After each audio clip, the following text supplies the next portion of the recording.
माझ्याकडचे सर्वात जास्त सेल होणारे केक म्हणजे चॉकलेट केक. तर चॉकलेट केकला अजून रिच टेस्ट येण्यासाठी मी शुगर सिरपचा वापर न करता असे चॉकलेट आणि चॉकलेट इसेन्स पाण्यात मिक्स करून स्पॉन्जला सोक करत असते.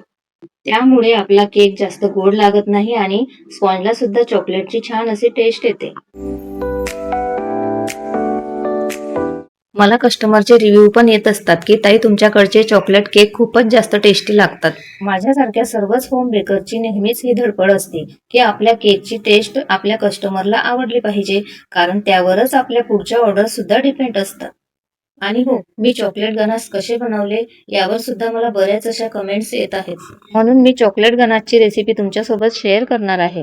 तर तुम्ही माझ्या इन्स्टा पेजला फॉलो करा आणि यूट्यूबला सबस्क्राईब करून घ्या.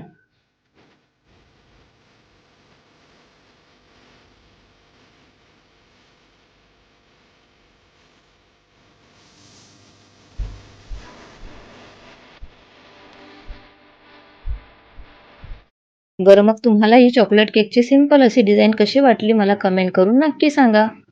चला तर मग भेटूया परत, तोपर्यंत बाय.